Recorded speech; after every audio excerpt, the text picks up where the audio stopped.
Европа. Начало 15 века. На полях сражений безоговорочно доминирует тяжелая кавалерия, чей бронированный клин легко сминает любую пехоту. Против этой стальной массы Чехия вынуждена выставить обычных крестьян, ополчение с сельскохозяйственным инвентарем, у которого в открытом столкновении просто нет шансов. Однако Ян Žižka кардинально меняет правила войны. Он полностью стирает рыцарский индивидуализм, создавая первую регулярную армию со времен Древнего Рима. Никаких личных подвигов, никакой благородной чести, только жесткая стандартизация и абсолютная дисциплина. В 1423 году принимается воинский устав, прагматичный и беспощадный документ, превращающий неорганизованную толпу в единый военный механизм. Правила предельно просты. Самовольный выход из строя карается смертью. Мародерство до официального приказа — смерть. Любые поединки 1 на 1 строго запрещены, а вся захваченная материальная база сдается в общий котел для централизованного распределения штабом. В лагере не допускаются посторонние и азартные игры, а за сон на посту следует высшая мера. Устав применяется с математической точностью ко всем, от знатного барона до простого пахаря.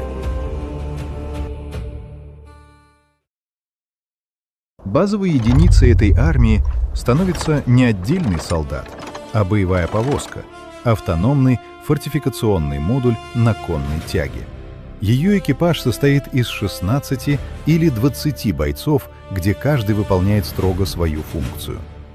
Командир повозки держит заданный сектор обороны, двое ездовых отвечают за маневр, а огневую мощь обеспечивают 6-8 арбалетчиков и 2 стрелка с ручными пищалями. Огонь ведется непрерывно. Перезарядка идет по конвейеру. Уязвимые зазоры между колесами наглухо закрывают тяжелыми ростовыми щитами, за которыми укрывается экипаж. Отражение ближних атак ложится на контактную пехоту — алибарщиков, копейщиков и цепняков. Их главное оружие — модифицированный крестьянский цеп, обитый металлом. Благодаря выверенному балансу он накапливает огромную кинетическую энергию, поэтому бойцу не нужно искать стыки в доспехах. Физика удара работает сквозь латы.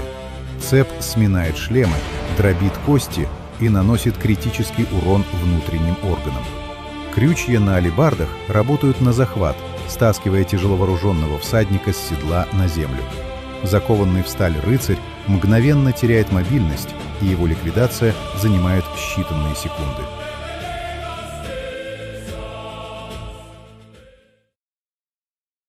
25 марта 1420 года в битве при Судомерже эта система проходит первую реальную проверку.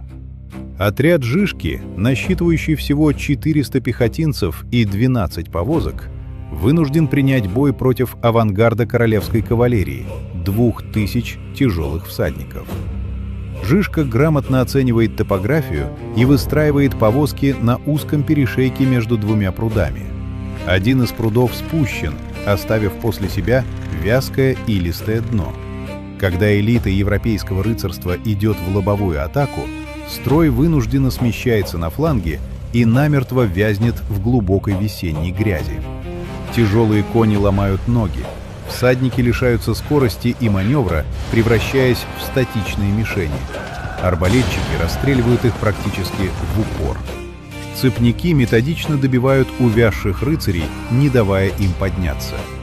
Математика войны работает безупречно. Многократное численное превосходство полностью разбито о рельеф местности. По мере роста армии повозки сводятся в крупные тактические группы. Десяток подчиняется десятнику, 50 — полусотнику.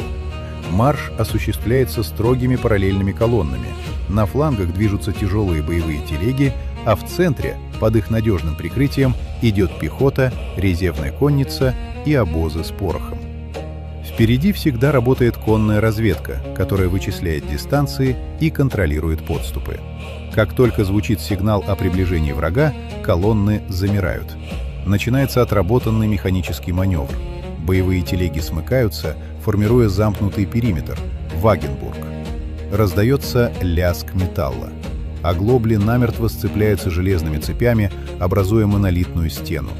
Лошадей выпрягают и уводят в безопасный центр лагеря, а под телегами с грохотом падают деревянные щиты, блокирующие удары по ногам защитников. Эта деревянная крепость вырастает посреди поля за несколько минут. В систему органично встраивается артиллерия. Легкие тарасницы бьют прямой наводкой из кузовов, а крупнокалиберные гаубицы и бомбарды контролируют узловые сектора обороны. —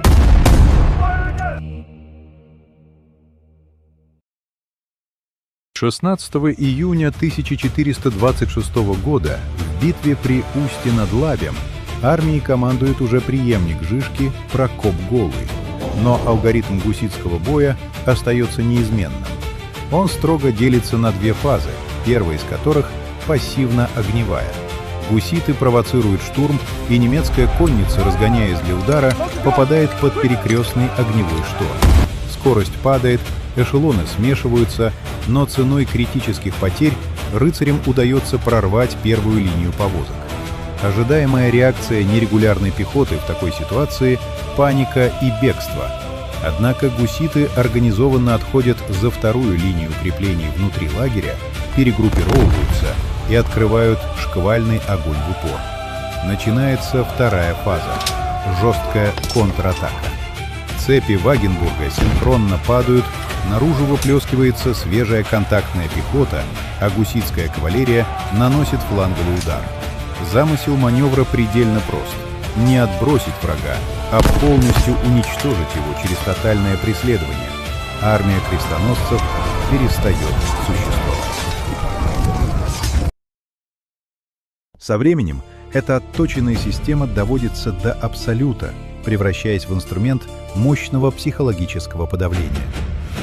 14 августа 1431 года у Домажлица огромная армия крестоносцев численностью почти 40 тысяч человек занимает боевые порядки в ожидании штурма.